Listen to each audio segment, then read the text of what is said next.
28장. 이삭은 야곱을 불러 축복한 다음 이렇게 당부했다. 가나안 여인을 아내로 맞이해서는 안 된다. 당장 이곳을 떠나 밧단 아람으로 가서 내 외할아버지 부두엘의 집을 찾아가거라. 내 외삼촌 라반의 딸들 가운데서 아내를 얻도록 하여라. 그러면 강하신 하나님께서 내게 복을 주시고 수많은 자손을 주셔서 여러 민족을 이루게 하실 것이다. 아브라함의 복을 너와 네 자손에게도 주셔서 내가 살고 있는 이 땅, 하나님께서 아브라함에게 주신 이 땅을 네가 차지하게 하실 것이다. 이삭은 야곱을 떠나보냈다. 야곱은 밧단 아람으로 가서 아람 사람 부두엘의 아들인 라반을 찾아갔다. 라반은 야곱과 에서의 어머니인 리브가의 오라버니였다. 에서는 이삭이 야곱을 축복하고 밧단 아람으로 보내서 거기서 아내를 얻으라고 한 것과 그를 축복하면서 가나안 여인과 결혼하지 말라고 당부한 것, 그리고 야곱이 부모의 말에 순종하여 밧단 아람으로 떠난 것을 알게 되었다. 아버지 이삭이 가나안 여인을 얼마나 싫어하는지 알게 된 에서는 이스마엘에게 가서 아브라함의 아들 이스마엘의 딸이요 느바요의 누이인 마할랏과 결혼했다. 마할랏 외에도 그는 이미 여러 아내를 두고 있었다. 야곱은 브엘세바를 떠나 하란을 향해 갔다. 한 곳에 이르러 해가 지자 그는 그곳에서 하룻밤을 묵기로 했다. 그는 거기에 있는 돌 하나를 가져다가 머리에 베고 누워 잠이 들었다. 그리고 꿈을 꾸었다. 꿈에 보니 땅에 계단이 세워져 있고 그 끝이 하늘에까지 닿아서 하나님의 천사들이 그 계단을 오르내리고 있었다. 그때 하나님께서 야곱 바로 앞에서 말씀하셨다. 나는 하나님, 내 조상 아브라함의 하나님, 이삭의 하나님이다. 네가 지금 자고 있는 이 땅을 내가 너와 너의 후손에게 주겠다. 내 후손이 땅의 먼지처럼 많아질 것이며 서쪽에서부터 동쪽에 이르기까지 그리고 북쪽에서부터 남쪽에 이르기까지 퍼져나갈 것이다. 땅의 모든 민족이 너와 내 후손으로 인하여 복을 받게 될 것이다. 참으로 내가 너와 함께 있어 네가 어디로 가든지 너를 지키며 너를 다시 이 땅으로 데려오겠다. 내가 네게 약속한 것을 다 이루기까지 내가 너를 떠나지 않겠다. 야곱이 잠에서 깨어나 말했다. 하나님께서 이곳에 계시는데 내가 정말 그것을 몰랐구나. 그는 무척 두려웠다. 그는 경외감에 사로잡혀 작은 소리로 말했다. 믿기지 않아. 이 얼마나 놀랍고 거룩한 곳인가. 이곳이 바로 하나님의 집이며 여기가 바로 하늘의 문이다. 야곱은 아침 일찍 일어나서 베개로 삼았던 돌을 가져다가 기념 기둥으로 세우고 그 위에 기름을 부었다. 그러고 나서 그곳의 이름을 베델, 하나님의 집이라고 했다. 그 전까지 그 성읍의 이름은 루스였다. 야곱은 이렇게 서원했다. 이제 시작하는 이 여정에서 만일 하나님이 저와 함께 계셔서 저를 지키고 보호하시며 먹을 것과 입을 것을 마련해 주시고 저로 무사히 제 아버지 집에 돌아가게 해주시면 하나님께서는 제 하나님이 되실 것입니다. 제가 기념으로 세운 이 돌기둥은 이곳을 하나님이 사시는 곳이라 말해주는 표석이 될 것입니다. 그리고 하나님께서 제게 무엇을 주시든지 그 10분의 1을 하나님께 되돌려 드리겠습니다. 29장. 야곱이 다시 길을 떠나 동방 사람들의 땅에 이르렀다. 그가 보니 넓은 들에 우물이 있고 세 무리의 양떼가 우물 주위에서 자고 있었다. 이 우물은 양떼에게 물을 먹이는 공동 우물이었다. 우물 입구는 큰 돌로 덮여 있었다. 양떼가 다 모이면 목자들이 우물에서 돌을 굴려 양떼에게 물을 먹였고 물을 먹인 뒤에는 다시 돌을 제자리로 굴려서 우물을 덮어두곤 했다. 야곱이 말했다. 여보시오, 당신들은 어디서 왔습니까? 그들이 말했다. 하란에서 왔습니다. 야곱이 물었다. 나홀의 손자 라반이라는 분을 아십니까? 예, 압니다. 야곱이 계속해서 물었다. 그분은 잘 지내고 계시는지요? 그들이 대답했다. 아주 잘 지내고 있습니다. 저기 그의 딸 라헬이 양떼를 몰고 오는군요. 야곱이 말했다. 아직 해가 한창인데 지금은 양을 모을 때가 아니지 않습니까? 양떼에게 물을 먹이고 나서 돌아가 풀을 더 먹이는 것이 어떨까요? 그들이 대답했다. 우리는 그렇게 할 수가 없답니다. 목자들이 이곳에 다 도착한 뒤에야 물을 먹일 수 있습니다. 우물에서 돌을 굴려내려면 모두가 힘을 합쳐야 하거든요. 그러고 나서야 양떼에게 물을 먹일 수 있습니다. 야곱이 그들과 대화하고 있을 때 라헬이 아버지의 양떼를 몰고 왔다. 그녀는 양을 치고 있었다. 야곱은 자기 외삼촌 라반의 딸 라헬을 알아보았다. 야곱은 그녀가 외삼촌 라반의 양떼를 이끌고 도착한 것을 보자마자 다가가서 혼자 힘으로 우물 입구에서 돌을 굴려내고 외삼촌 라반의 양떼에게 물을 먹였다.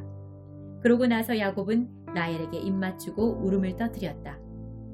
그는 자신이 그녀 아버지의 친척이며 리브가의 아들임을 라헬에게 밝혔다. 그녀는 집으로 달려가서 자신이 들은 것을 아버지에게 알렸다. 라반은 자기 누이의 아들 야곱이 왔다는 소식을 듣고 달려나가서 그를 껴안고 입맞추고는 집으로 데려왔다. 야곱은 라반에게 그동안 있었던 일을 모두 이야기했다. 라반이 말했다. 너는 내 가족이자 내 혈육이다. 야곱이 라반의 집에 머문 지 한 달이 되었을 때 라반이 말했다. 내가 내 조카이기는 하다만 거저 이래서야 되겠느냐? 어느 정도의 보수를 받고 싶은지 말해보아라. 얼마면 적당하겠느냐? 라반에게는 두 딸이 있었다. 큰딸은 레아였고 작은 딸은 라헬이었다. 레아는 눈매가 예뻤지만 라헬은 눈부시게 아름다웠다. 야곱이 사랑한 사람은 라헬이었다. 그래서 야곱은 이렇게 대답했다. 외삼촌의 작은 딸 라헬을 위해 제가 7년 동안 외삼촌의 일을 돕겠습니다. 라반이 말했다. 그 아이를 낯선 사람과 결혼시키느니 네게 주는 것이 훨씬 낫겠다. 좋다. 여기 내 집에 머물러라. 그리하여 야곱은 라헬을 위해 7년 동안 일했다. 그러나 그가 그녀를 몹시 사랑했으므로 7년이 수일처럼 여겨졌다. 마침내 야곱이 라반에게 말했다. 제가 일하기로 약속한 기한을 다 채웠으니 이제 제 아내를 주십시오. 저는 당장이라도 결혼할 준비가 되어 있습니다. 라반은 주위 사람들을 모두 초청하여 성대한 잔치를 베풀었다. 하지만 저녁이 되자 그는 자기 딸 레아를 데려다가 신방에 들여보냈고 야곱은 그녀와 잠자리를 같이 했다. 라반은 여종 실바를 딸 레아에게 몸종으로 주었다. 아침이 되어 보니 신방에 레아가 있었다. 야곱이 라반에게 따져 물었다. 제게 무슨 일을 하신 겁니까? 제가 라헬을 얻겠다고 이 모든 기간을 일한 것이 아닙니까? 외삼촌은 어째서 저를 속이셨습니까? 라반이 말했다. 우리 지역에서는 그런 식으로 하지 않는다네. 작은 딸을 큰 딸보다 먼저 결혼시키는 법이 없지. 신혼 첫 주를 즐기게. 그러면 다른 딸도 자네에게 주겠네. 그러나 그 값으로 7년을 더 일해야 할 것이네. 야곱은 그렇게 하기로 했다. 신혼 첫 주를 지내자 라반은 자기 딸 라헬을 야곱에게 주어 그의 아내가 되게 했다. 라반은 여종 비라를 딸 라헬에게 몸종으로 주었다. 야곱은 라헬과 잠자리를 같이 했다. 야곱은 레아보다 라헬을 더 사랑했다. 그가 다시 7년 동안 라반을 위해 일했다. 하나님께서 레아가 사랑받지 못하는 것을 아시고 그녀의 태를 열어주셨다. 그러나 라헬은 아이를 갖지 못했다. 레아가 임신하여 아들을 낳았다. 그녀는 아이의 이름을 르우벤, 보라, 사내 아이다 이라 하고 이것은 하나님께서 나의 불행을 보셨다는 증거다. 이제 내 남편이 나를 사랑해 줄 것이다 라는 증거나 다름없어 하고 말했다. 레아가 또 임신하여 아들을 낳았다. 그녀는 하나님께서 내가 사랑받지 못한다는 것을 들으시고 내게 이 아들도 주셨다 말하고 아이의 이름을 시므온, 하나님께서 들으셨다 라고 했다. 그녀가 다시 임신하여 아들을 낳았다. 그녀는 내가 아들 셋을 낳았으니 이제는 남편의 마음이 나와 통할 거야 하면서 아이의 이름을 레위, 통하다 라고 했다. 그녀가 마지막으로 임신하여 네 번째 아들을 낳았다. 그녀는 이제는 내가 하나님을 찬양하리라 말하고 아이의 이름을 유다, 하나님을 찬양하다 라는 뜻이라고 했다. 그러고는 그녀의 출산이 그쳤다. 30장 라헬은 자신이 야곱의 아이를 낳지 못함을 깨닫고 언니를 시샘했다. 그녀가 야곱에게 말했다. 나도 아이를 갖게 해주세요. 그러지 않으면 죽어버리겠어요. 야곱이 라헬에게 화를 내며 말했다. 내가 하나님이라도 된다는 말이요? 내가 당신이 아이를 갖지 못하게 하기라도 했다는 말이요? 라헬이 말했다. 내 몸종 비라가 있으니 그녀와 잠자리를 같이 하세요. 그녀가 나를 대신해 아이를 낳으면 내가 그녀를 통해 아이를 얻어 집안을 이어나갈 수 있을 거예요. 그녀는 자신의 몸종 비라를 야곱에게 아내로 주었다. 야곱은 비라와 잠자리를 같이 했다. 비라가 임신하여 야곱의 아들을 낳았다. 라헬이 말했다. 하나님께서 내 편에서 나를 변호해 주셨다. 하나님께서 내 말을 들으시고 내게 아들을 주셨어. 그녀는 아이의 이름을 단, 변호라고 했다. 라헬의 몸종 비라가 또 임신하여 야곱에게서 두 번째 아들을 낳자 라헬이 말했다. 내가 온 힘을 다해 언니와 싸워서 이겼다. 그러고는 아이의 이름을 싸움이라는 뜻의 납달리라고 했다. 레아는 자신이 더 이상 아이를 낳을 수 없다는 것을 알고 자신의 몸종 실바를 야곱에게 아내로 주었다. 실바가 야곱의 아들을 낳자 레아가 참 다행이구나 하고 말하면서 아이의 이름을 헤문, 갓이라고 했다. 레아의 몸종 실바가 야곱에게서 두 번째 아들을 낳자 레아가 참 행복한 날이다. 여자들이 나의 행복을 보고 축하해 줄 거야 하고 말했다. 그러고는 아이의 이름을 행복하다라는 뜻의 아셀이라고 했다. 밀수확이 있던 어느 날 루벤이 들에서 합 한 채를 발견하고는 그것을 집으로 가져가 자기 어머니 레아에게 주었다. 라헬이 레아에게 물었다. 언니의 아들이 가져온 합 한 채를 좀 얻을 수 있을까요? 레아가 대답했다. 내게서 남편을 빼앗아 간 것으로는 부족하더냐. 그래서 이제는 내 아들이 가져온 합 한 채까지 원하는 거냐? 라헬이 말했다. 좋아요 언니. 언니의 아들이 가져온 사랑의 열매를 얻는 대신에 오늘 밤 그이가 언니와 잠자리를 같이 하게 해주지요. 그날 저녁에 야곱이 들에서 돌아오자 레아가 그를 맞이하며 말했다. 오늘 밤에는 나와 잠자리를 같이 해요.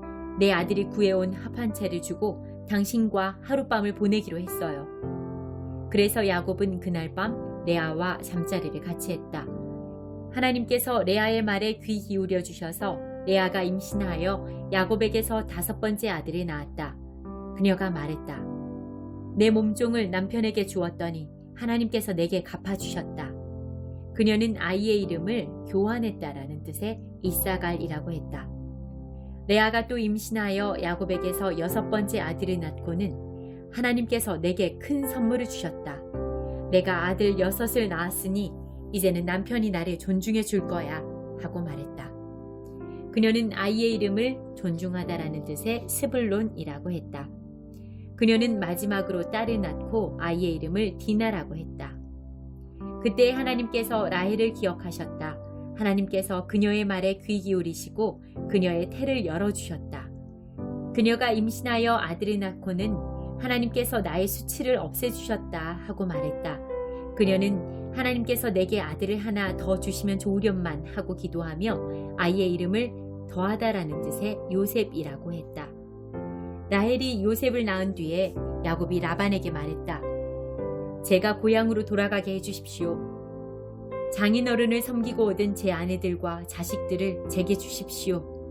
제가 장인어른을 위해 얼마나 열심히 일했는지 장인어른도 잘 아실 것입니다. 라반이 말했다. 맞는 말이네. 내가 점을 쳐보니 하나님께서 자네 때문에 내게 복을 주셨다는 것을 알겠더군. 그러고는 이렇게 말을 이었다. 내가 얼마를 주면 좋을지 정해보게. 내가 자네에게 주겠네. 야곱이 대답했다. 제가 한 일이 장인어른께 얼마나 가치가 있었는지, 제가 장인어른의 가축을 돌보는 동안 가축이 얼마나 불어났는지 장인어른도 잘 아십니다. 제가 여기 왔을 때만 해도 장인어른의 재산이 보잘것없었으나 이제는 크게 불어났습니다. 제가 한 모든 일이 장인어른께는 복이 되었습니다. 이제는 제가 제 가족을 위해 무언가를 해야 하는지 알겠습니다. 그래, 내가 자네에게 무엇을 해주면 되겠나? 야곱이 말했다. 아무것도 해주지 않으셔도 됩니다. 다만 이렇게 해보면 어떻겠습니까? 제가 목장으로 돌아가서 장인어른의 가축대를 돌보겠습니다. 오늘 모든 가축대를 샅샅이 살펴서 얼룩지거나 점이 있는 양과 검은 새끼 양과 점이 있거나 얼룩진 염소들을 골라내십시오.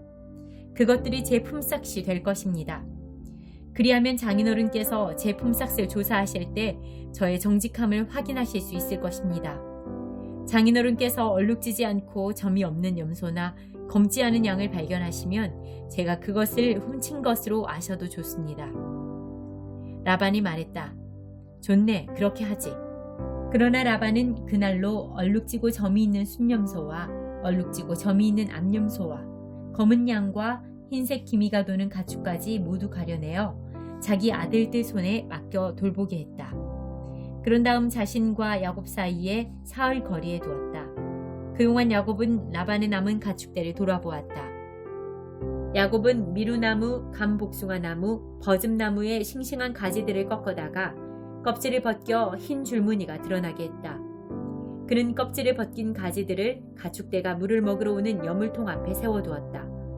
짝짓기 때가 된 가축들이 물을 마시러 와서 줄무늬가 있는 나뭇가지들 앞에서 짝짓기를 했다. 그렇게 짝짓기를 한 것들은 줄무늬가 있거나 점이 있거나 얼룩진 새끼들을 낳았다. 야곱은 암양들을 라반의 양떼 가운데에서 검은빛이 도는 양들 앞에 두었다. 그는 이런 식으로 양떼를 구분해 자신의 것으로 가려내어 라반의 양떼와 섞이지 않게 했다. 튼튼한 가축들이 짝짓기를 할 때면 그 가축들이 볼 수 있도록 여물통 앞에 가지들을 세워놓아 그 앞에서 짝짓기를 하게 했다. 그러나 약한 가축들 앞에는 그 가지들을 세워두지 않았다. 그리하여 약한 것들은 라반의 것이 되고 튼튼한 것들은 야곱의 것이 되었다. 야곱은 점점 더 부자가 되었다. 낙타와 나귀는 말할 것도 없고 상당히 많은 양떼와 종들을 손에 넣게 되었다.